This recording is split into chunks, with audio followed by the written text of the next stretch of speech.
Welcome, everyone, to another episode of How to Make Money in Stocks with Investors Business Daily. Now, this is a big week this week because we've made the switch from daily to a new weekly edition of the paper with a lot of great new content in that edition. Plus, also on investors.com, you can still get all of the great features that you liked in the daily paper. Now, we did a webinar on this a few weeks ago, and it explains all the changes. And you can find that on our website, investors.com/investingshow. Now, we also launched our new product, which is the new swing trading product. So for those of you that are curious, you can take a free trial. We also are going to have a webinar next Wednesday at 4 p.m. Pacific. So to be sure to sign up for that, again, go to our website at investors.com/investingshow. And on this week's show, we're going to talk about 3 things you want to look for in a breakout to hopefully put the odds in your favor. All right, but first we're going to take a look at the market.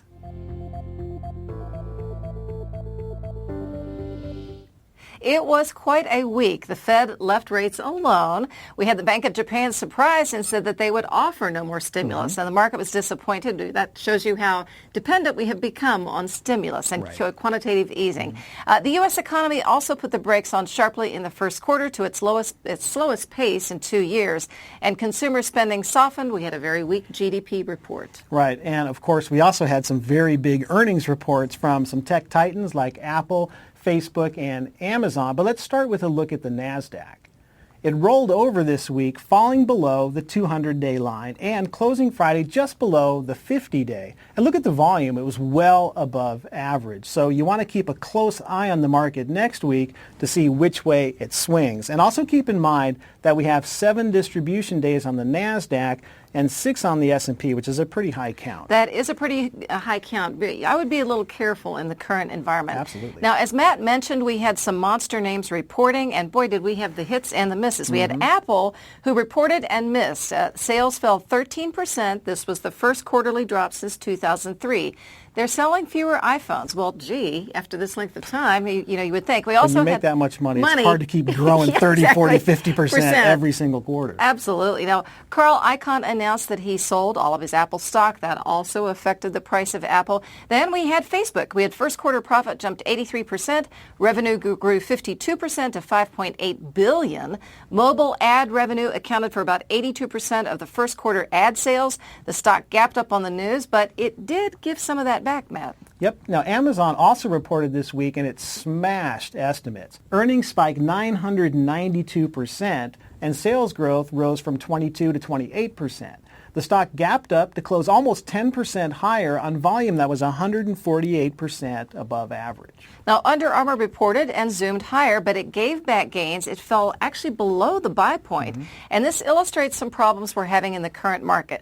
Breakouts are not working the way they should. Lots of stocks are giving back gains after they break back. Another one that gave back was PayPal. Right. So that means you really need to be disciplined in this market, and Alphabet showed that. As we noted on last week's show, it sold off after reporting earnings, and it gapped down sharply, over 5%. And look at that volume. It was huge. It was actually the biggest in months, and that is a sell signal. So that often means that more pain is also on the way, and it fell more this week. Now, the lesson here is that when you see something like that happen, you have to act quickly, cut losses short, and control your risk. Oh, definitely should. Now, we have many more earnings to go next week. We have Tesla. We have Continental Resources. We have big energy names that have been moving higher. Priceline, FleetCor Technologies, Square, Alibaba, Mobileye, and Sprouts Farmers Market. Those are just a few names. We have the whole list on the website, as a matter of fact. Right. Now, don't walk away from the market just because it's been difficult. It can change very, very quickly, but do be cautious and make sure that you have a plan for both taking profits and for cutting any losses. The market remains dicey, but investors, as Matt said, you should not walk away. Just when you think the market can't straighten out, it sometimes does. Sure does.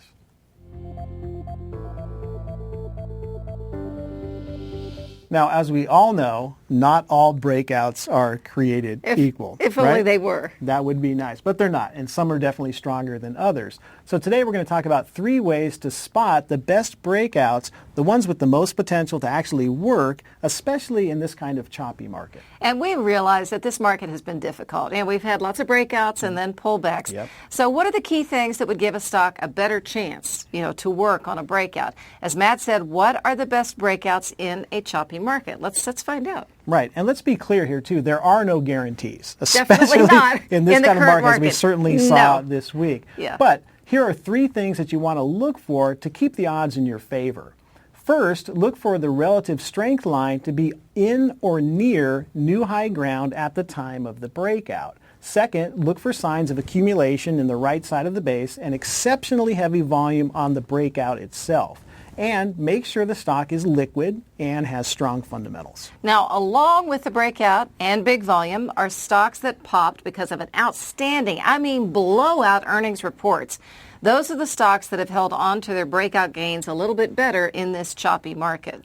Right, so we'll see how that plays out with Amazon, which just did that this week, but we don't know how that's going to play out going forward. So let's use Ulta as an example. After it reported on March 10th, it soared higher over 17% to clear a 188.58 entry. So first, let's ask, how was the relative strength line doing? Well, it was rising sharply higher and moving into new high ground. And how was the volume? Well, it was huge, 339% above average. That's big. That shows professional buying. Now, Ulta Salon's earnings for the next quarter are estimated to be $1.22, but the company said that they would be $1.25 to $1.30. Now, that's a big earnings beat. Looking forward, the expectations.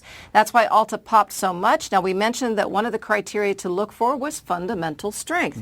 And a huge earnings beat certainly demonstrates that kind of a quality fundamental beat. Right. So the 3 things that we mentioned for a solid breakout were all in place. And after that, Ulta held those gains and traded sideways for a while. And that actually shows support. So you want to be patient as that happens. And on April 8th, the stock jumped again. Volume for that day was 158% above average. And from there, Ulta has continued to edge higher.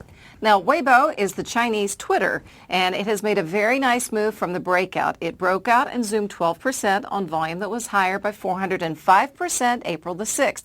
The market was trending higher, and the RS line was in new high ground as the stock was breaking out, which is usually a very strong indicator. Yeah, and this particular jump didn't come on earnings. It actually came on news that Alibaba would increase its stake in Weibo. Now, Weibo is actually a spin-off of Sina, which is a Chinese portal, and Alibaba has held a stake in Weibo for many years. And by the way, Amy and I have covered Weibo in videos. I did a IBD stock analysis on it on March 24th as it was just starting to form a handle. Now, of course, not all the stocks in these videos work and go on to big gains, but watching them on investors.com during the week helps you build a timely watch list. And March the 2nd, Weibo announced earnings, and the stock zoomed 9% on volume that increased 211% as it built the right side of the base. So this stock had the fundamentals. It had the RS line in new high ground.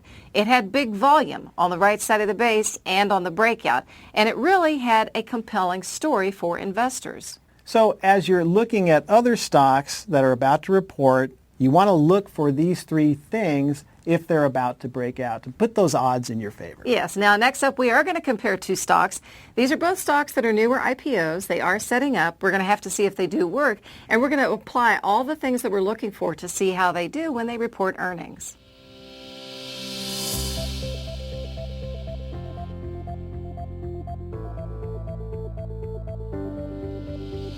How would you like an edge that helps you pick winning stocks faster? An edge that is proven to outperform the S&P 500 by 76% since inception, and that you can take advantage of today without spending a dime. More on that in a minute. Each day, our top market team at Investors Business Daily scans our proprietary stock lists and screens to find superior stocks with the most potential for big gains. They analyze these stocks every step of the way to show you basis, buy points, sell signals, and the right time to take profits. It's about as close to hold your hand investing as you can get. Introducing Leaderboard by Investors Business Daily. For a limited time, you can try all of the premium features Leaderboard has to offer for a full 14 days at absolutely no cost to you.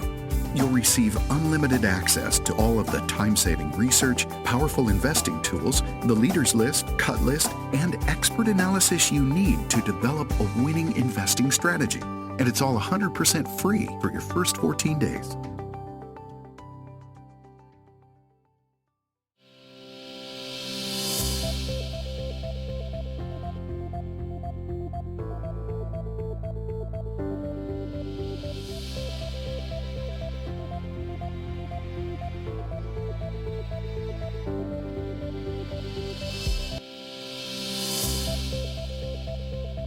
All right, so now that we've gone over those 3 key things that you want to look for in a breakout, let's use those same things to look at a couple of IPOs that are forming bases and about to report. And they are Blue Buffalo Pet Products and Amplify Snack Foods. Now, newer IPOs can offer investors great opportunities in strong markets. So we'll have to see how these newer companies do and how they react to their quarterly results. But both of them have some things going for them. Let's take a look.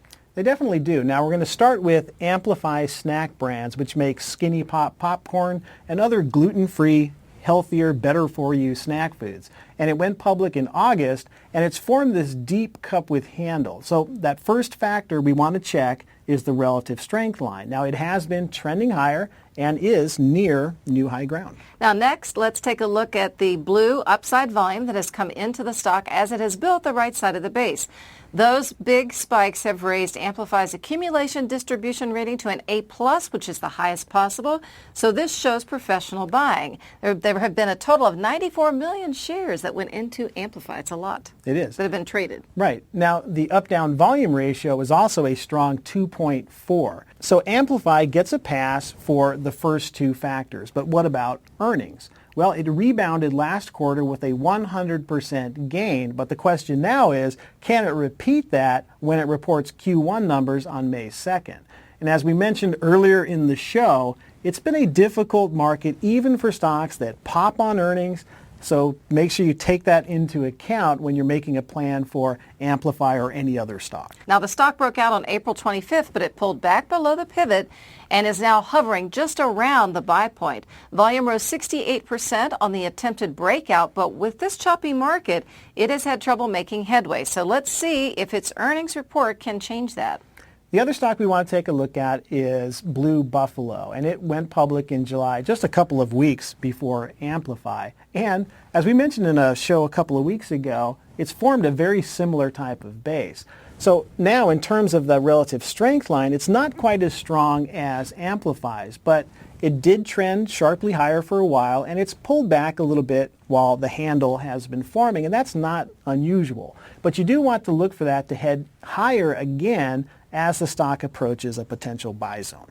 And on the daily chart, we can see that there has been some nice upside volume that has come into Blue Buffalo as it built the right side of the structure. This is exactly what we want to see. On March the 9th, the stock gapped up and gained 22% on volume that was 898% above average, and more than 10 million shares were traded.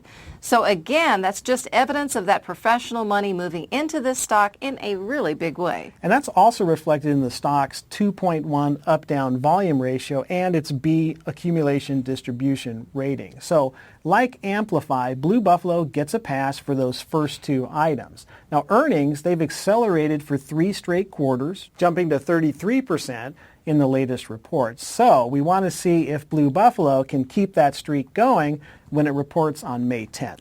Now, we mentioned that both of these stocks we've talked about these on the show before, yes, a few weeks ago. So there's a trend towards health in general and more natural products, and we're seeing this demand for humans, but it's also true for how people are treating their pets. And this company manufactures dog and cat food from natural ingredients and whole vegetables, etc.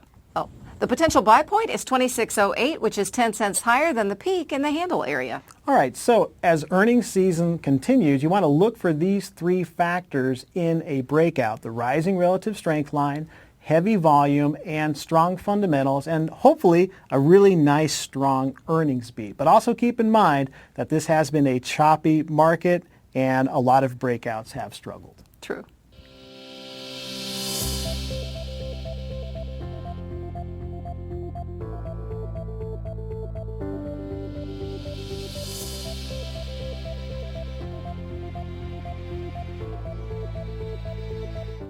So we do have the new Swing Trader product. If you would like to take a look at it, we have more information on our website. Also, be sure to check out the webinar if you have not already. If you're not used to the things that are on the newinvestors.com and the things also that we have in the new weekly edition, be sure to watch the webinar that Matt and I did. Yep, and you can find that at investors.com/investing show, as well as links to Swing Trader. Okay, see you next week, everybody.